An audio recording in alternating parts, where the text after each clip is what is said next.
जय हिंद मेरे प्यारे साथियों, जीके जीएस के 50 इम्पोर्टेंट क्वेश्चंस का प्रैक्टिस सेट लेकर आए हैं।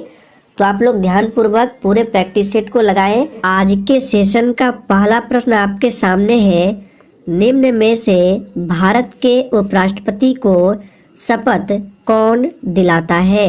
एग्जाम के लिए बहुत ही महत्वपूर्ण प्रश्न है। तो पहले प्रश्न का आंसर तो भारत के राष्ट्रपति दिलाते हैं। अब देखिए, इस प्रश्न से संबंधित आपको 2 से 3 प्रश्न और बताते हैं जो कि एग्जाम के लिए बहुत ही महत्वपूर्ण है। ध्यान दीजिए। तो देखिए, अगर उपराष्ट्रपति को शपथ दिलाना है तो राष्ट्रपति दिलाएगा, और यदि राष्ट्रपति को शपथ दिलाना है तो सर्वोच्च न्यायालय के जो मुख्य न्यायाधीश होते हैं वो दिलाते हैं। और सर्वोच्च न्यायालय के जो मुख्य न्यायाधीश होते हैं उनको शपथ कौन दिलाता है, तो राष्ट्रपति दिलाता है। इन सभी फैक्ट को ध्यान रखें, एग्जाम में पूछा जाता है। वर्तमान में भारत के उपराष्ट्रपति कौन है, तो श्री जगदीप धनखड़ है, और राष्ट्रपति आप सभी जानते हैं द्रौपदी मुर्मू है। आगे देखिए, कपिल मुनि द्वारा प्रतिपादित दार्शनिक प्रणाली है। चलिए दूसरे के लिए फटाफट से आंसर करेंगे। और सर्वोच्च न्यायालय के वर्तमान में मुख्य न्यायाधीश कौन है, तो याद रखिएगा DY चंद्रचूड़ है, 50वें नंबर के मुख्य न्यायाधीश हैं। कपिल मुनि द्वारा प्रतिपादित दार्शनिक प्रणाली है सांख्य दर्शन। बात करें न्याय दर्शन, तो न्याय दर्शन के प्रवर्तक कौन थे, याद रखिएगा गौतम जो है न्याय दर्शन के प्रवर्तक थे। योग दर्शन के प्रवर्तक कौन थे, तो पतंजलि योग दर्शन के प्रवर्तक थे। तीसरा प्रश्न है, किस युद्ध को जीतने के बाद शेरशाह ने दिल्ली में द्वितीय अफगान राज्य की स्थापना की थी। चलिए तीसरे के लिए आप सभी आंसर करेंगे। शेरशाह सूरी का मकबरा पूछा जाता है। बिहार के सासाराम में शेरशाह सूरी का मकबरा है। तो तीसरे प्रश्न का आंसर सी ऑप्शन है, कन्नौज या बिलग्राम का युद्ध। ये युद्ध कब होता है, तो याद रखिएगा ये युद्ध होता है 1540 में। किसके किसके बीच में होता है, तो शेरशाह सूरी और हुमायूं के बीच में होता है। बात करें कालिंजर का युद्ध, तो ये 1545 में कालिंजर का युद्ध होता है। चौसा का युद्ध कब होता है, 1539 में चौसा का युद्ध होता है। और कन्नौज या बिलग्राम का युद्ध 1540 में होता है। आगे देखिए, शाकाहारी प्राणी क्या कहलाते हैं। तो देखिए, शाकाहारी प्राणी क्या कहलाते हैं, तो ये कहलाते हैं प्राथमिक उपभोक्ता। डी ऑप्शन जो ही बच्चे दिए हैं आपका बिल्कुल सही जवाब है। देखिए, उत्पादक नहीं होगा, यहाँ पे शाकाहारी प्राणी पूछ रहा है, तो ये प्राथमिक उपभोक्ता है। आगे देखिए, निम्न में से भारत के उपराष्ट्रपति का कार्यकाल कितना होता है। तो भारत के उपराष्ट्रपति का कार्यकाल कितना होता है, तो 5 वर्षों का होता है। सी ऑप्शन जो ही बच्चे दिए हैं आपका बिल्कुल सही आंसर है। अगला प्रश्न है, जल रंध्र पाए जाते हैं। तो जल रंध्र पाए जाते हैं, ध्यान रखना है पत्ती में। ए ऑप्शन जो ही बच्चे दिए हैं आपका बिल्कुल सही जवाब है। अगला प्रश्न है, मानव शरीर में तापमान को नियंत्रित करता है। चलिए 7वें के लिए फटाफट से आंसर कीजिए। मानव शरीर में तापमान को कौन नियंत्रित करता है, एग्जाम में पूछा गया प्रश्न है। हाइपोथैलेमस ग्रंथि ये क्या करता है, मानव शरीर में तापमान को नियंत्रित करता है। अगला प्रश्न है, गाड़ियों में प्रयोग किए जाने वाली प्राकृतिक गैस में मुख्यतः होता है। चलिए 8 के लिए फटाफट से आंसर कीजिए। गाड़ियों में प्रयोग किए जाने वाली प्राकृतिक गैस में मुख्यतः होता है, तो याद रखिएगा ये मीथेन होता है। मीथेन का सूत्र होता है CH4, और इसे मार्स गैस भी कहा जाता है, ध्यान रखना है मार्स गैस। अगला प्रश्न है, डीएनए उपस्थित होता है? चलिए आप सभी 9 के लिए फटाफट से आंसर करेंगे। डीएनए किसमें उपस्थित होता है? तो याद रखिएगा डीएनए जो है केंद्रक में, सूत्रकणिका में, हरित लवक में, इन सभी में उपस्थित होता है। अगला प्रश्न है, हाल ही में किसने खादी एवं ग्रामोद्योग आयोग के सीईओ के रूप में कार्यभार संभाला है?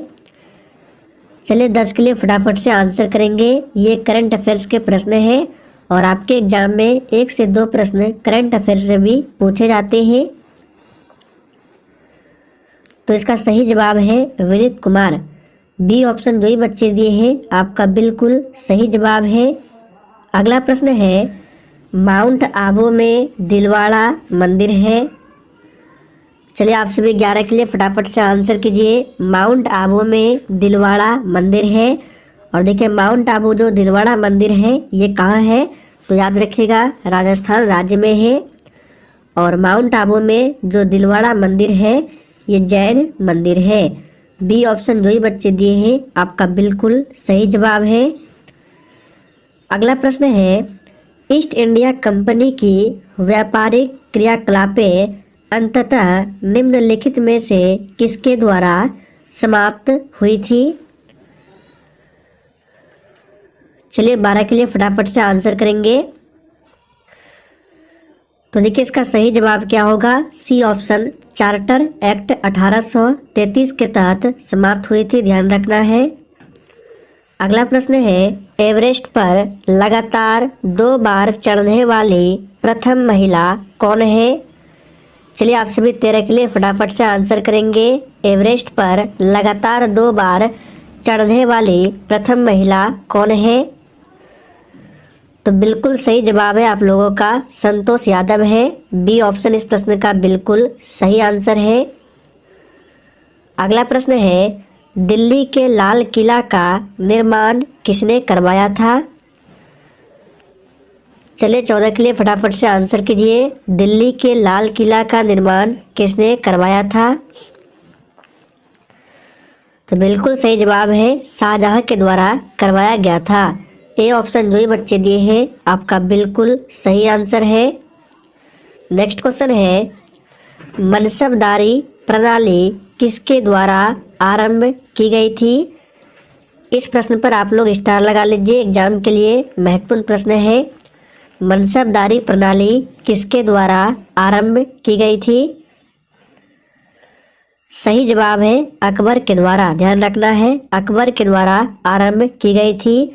अकबर ने 1582 ईस्वी में दीन ए इलाही धर्म की भी स्थापना की थी। अकबर का मकबरा कहाँ है? सिकंदरा में है। नेक्स्ट क्वेश्चन, चिपको आंदोलन मुख्य रूप से किसके विरुद्ध था?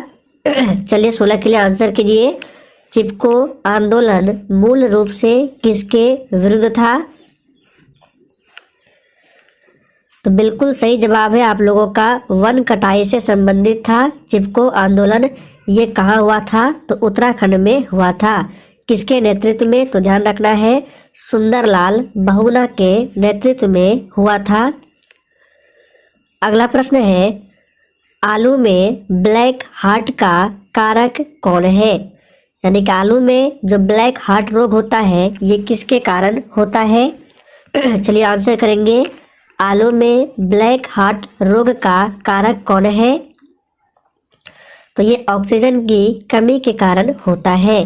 सी ऑप्शन जो ही बच्चे दिए हैं आपका बिल्कुल सही जवाब है। अगला प्रश्न है, सती प्रथा का अंत किसने किया था? इस प्रश्न पर भी आप लोग स्टार लगा लें, एग्जाम के लिए बहुत ही महत्वपूर्ण प्रश्न है। सती प्रथा का अंत किसने किया था? तो याद रखिएगा सती प्रथा का उन्मूलन हुआ था 1829 में। और किसने किया था? तो लॉर्ड विलियम बेंटिक ने। बी ऑप्शन जो ही बच्चे दिए हैं आपका बिल्कुल सही जवाब है। किसके सहयोग से? तो राजा राम मोहन राय के सहयोग से सती प्रथा का अंत किया गया था 1829 में लॉर्ड विलियम बेंटिक के द्वारा। आगे देखिए, दक्षिण भारत के सर्वोच्च शिखर का नाम क्या है? चलिए आप सभी फटाफट से 19 के लिए आंसर करेंगे। दक्षिण भारत के सर्वोच्च शिखर का नाम क्या है? तो जो ये बच्चे डी को दिए हैं आपका बिल्कुल सही जवाब है। दक्षिण भारत के सर्वोच्च शिखर का नाम क्या है? अनाईमुड़ी है और ये अन्नामलाई पर्वत पर स्थित है। दोदा बेटा जो है ये नीलगिरी की सबसे ऊंची चोटी है। अगला प्रश्न है प्रमुख ग्रीन हाउस गैस कौन सी है? चलिए आप सभी 20 के लिए आंसर कीजिए फटाफट से।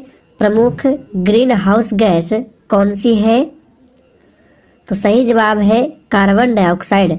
ए ऑप्शन जो ही बच्चे दिए हैं आपका बिल्कुल सही जवाब है। CO2 की प्रतिशत मात्रा की बात करें तो वायुमंडल में कार्बन डाइऑक्साइड 0.03% पाया जाता है।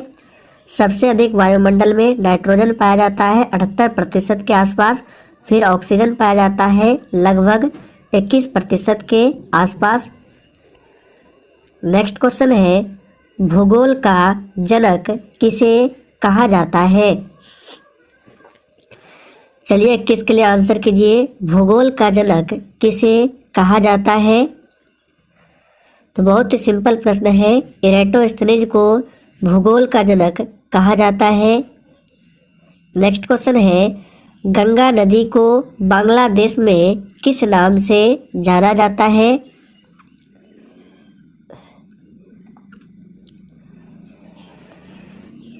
तो इस प्रश्न का सही जवाब है ए ऑप्शन पद्मा। गंगा नदी को बांग्लादेश में पद्मा के नाम से जाना जाता है।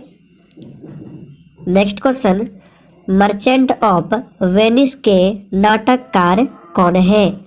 बिल्कुल सिलेक्टेड प्रश्न है और एग्जाम में पूछा जाने वाला प्रश्न है, इसलिए आप लोग पूरा सेशन को लास्ट तक देखें। मर्चेंट ऑफ वेनिस का नाटककार कौन है? तो सही जवाब है शेक्सपियर है। निम्नलिखित में से कौन सी नदी दक्षिण से उत्तर की ओर प्रवाहित होती है? चलिए 24 के लिए आंसर कीजिए। इनमें से कौन सी नदी है जो दक्षिण से उत्तर की ओर प्रवाहित होती है? तो याद रखिएगा ये है बेतवा नदी। गोदावरी नदी को ध्यान रखना है। गोदावरी नदी को वृद्ध गंगा कहा जाता है। नेक्स्ट क्वेश्चन सबसे पहला ग्लोब किसने बनाया था? तो 25 का आंसर जो ये बच्चे लाइव चैट में सी ऑप्शन को दिए हैं आपका बिल्कुल सही जवाब है। मार्टिन बेहम के द्वारा सबसे पहला ग्लोब बनाया गया था। अगला प्रश्न है जोग जलप्रपात किस नदी पर स्थित है?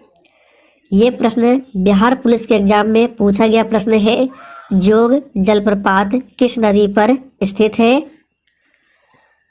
तो याद रखिएगा ये शरावती नदी पर स्थित है। राज्य पूछे तो कर्नाटक में स्थित है, ध्यान रखना है।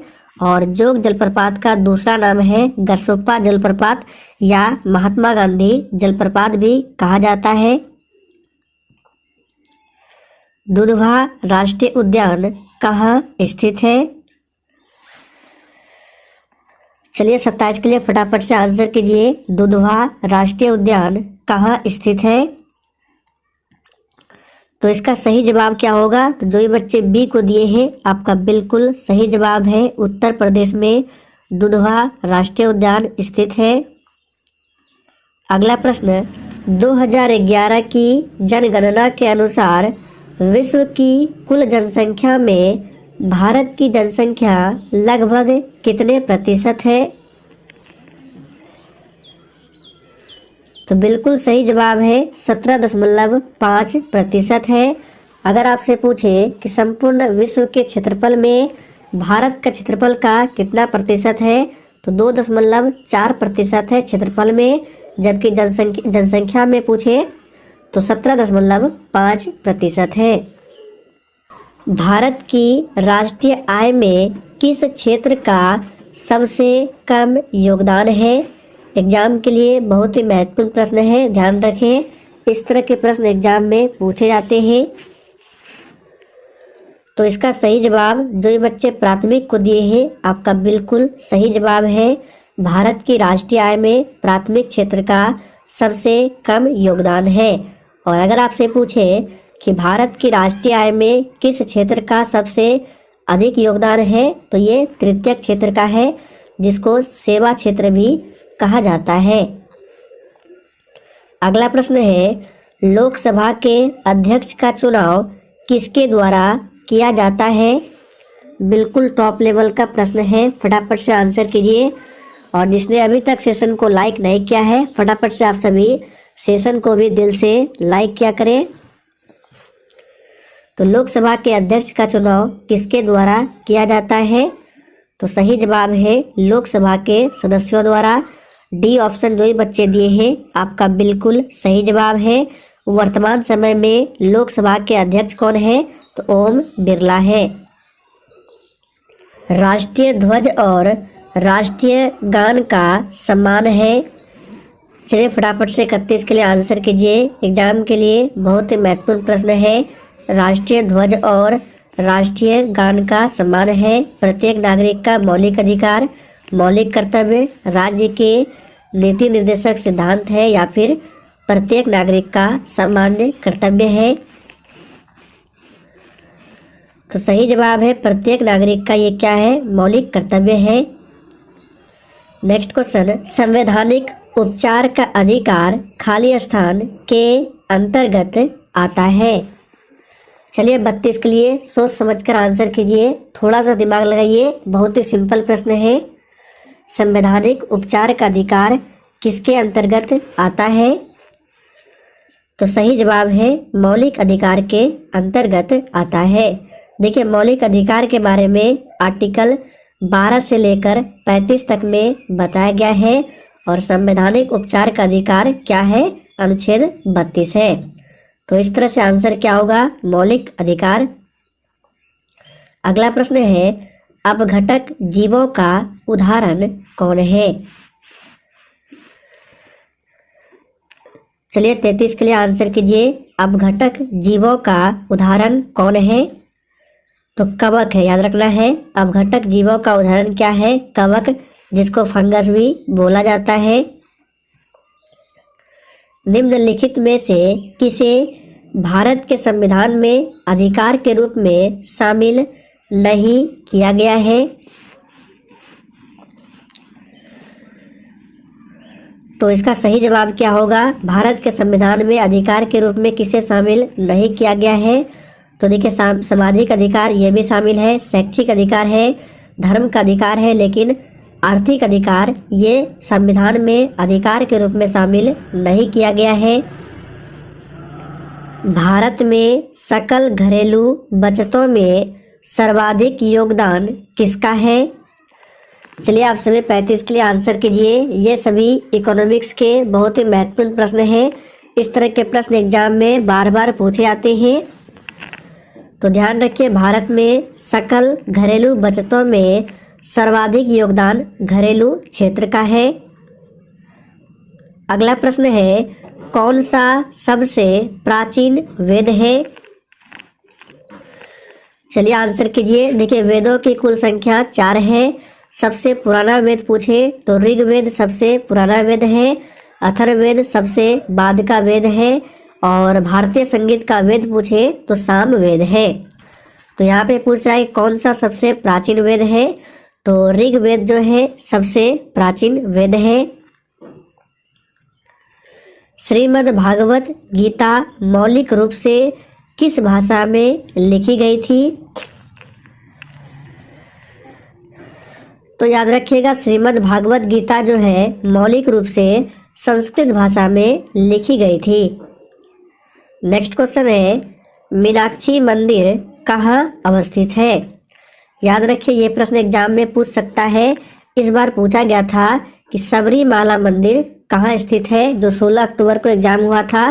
तो सबरीमाला मंदिर है केरल में, और मीनाक्षी मंदिर पूछे तो तमिलनाडु के मदुरई में स्थित है।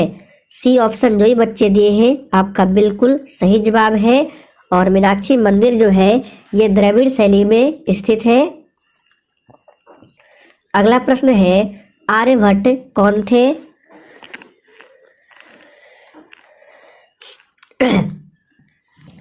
तो बिल्कुल सही जवाब है आप लोगों का, आर्यभट्ट कौन थे? तो भारतीय गणितज्ञ एवं खगोल शास्त्री थे।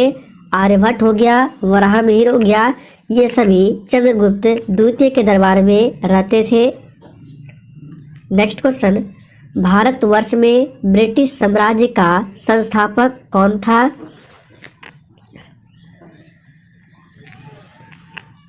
तो याद रखिएगा, भारतवर्ष में ब्रिटिश साम्राज्य का संस्थापक था लॉर्ड रॉबर्ट क्लाइव।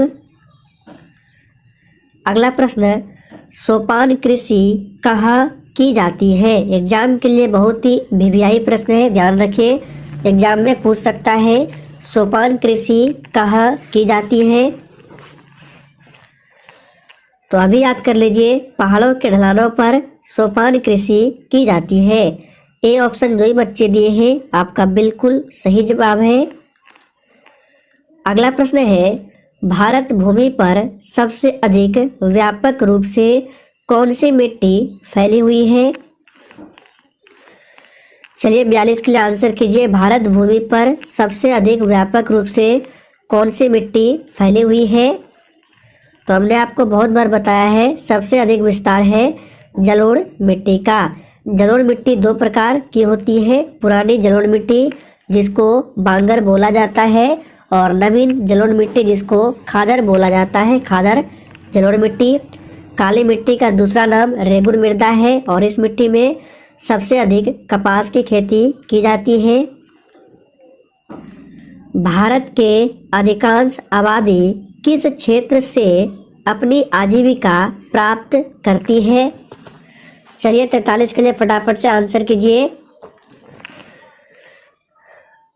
तो देखिए इसका सही जवाब क्या होगा, तो ऑप्शन ए है कृषि क्षेत्र से। भारत के जो अधिकांश आबादी है कृषि क्षेत्र से अपनी आजीविका प्राप्त करती है सबसे अधिक। आगे देखिए, भारत के प्रथम एवं अंतिम भारतीय गवर्नर जनरल कौन थे? चलिए 44 के लिए आंसर कीजिए, भारत के प्रथम एवं अंतिम भारतीय गवर्नर जनरल कौन थे? तो बिल्कुल सही जवाब है सी राजगोपालाचारी। ध्यान दीजिए, यहाँ पे भारतीय गवर्नर पूछ रहा है तो सी राजगोपालाचारी ये भारत के प्रथम एवं अंतिम भारतीय गवर्नर जनरल थे। बैक्टीरिया किस श्रेणी में सम्मिलित है?